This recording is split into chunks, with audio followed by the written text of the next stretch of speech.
Sa sandali Pagod na ako. Lahat kayo sinamantala niyo ako. Para sana pagsasala-salang to kung ganyan mga ugali niyo.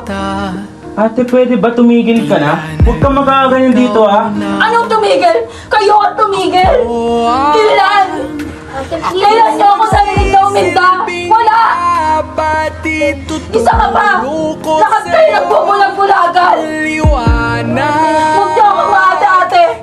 Tsaka niyo na ako tawagin ate kung di na-respeto niyo na ako! Nasaan kayo nung panahon kailangan ng tulong ni nanay? Lahat kayo wala!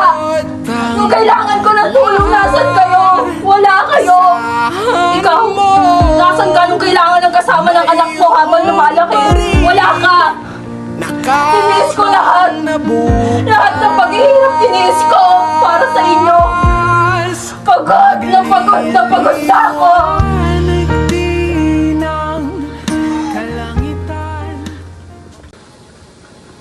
Ang hirap sa'yo. Lagi ka nagmamagaling. Ano pinagsasabi mo, ha? Kuya, Ikaw nga ganyan ka lang eh. Kuya, Huwag kang magmamata sa akin, ha? Masyado kang maangin. Eh kapag walang-wala ay nanay ka dumidiretso. Tama na. Bakit di mo sabihin sa kanila? Ba't ka ba talaga umuwi dito sa Pinas?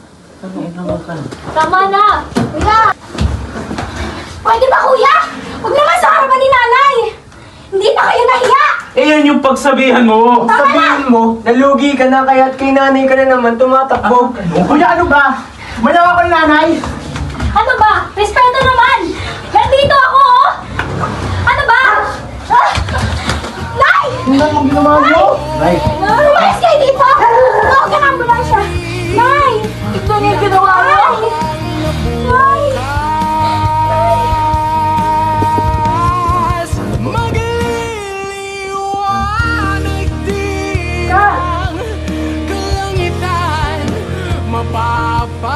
Ngayon niyo sa akin sabihin kung naramdaman ko ba kayo sa tabi ko.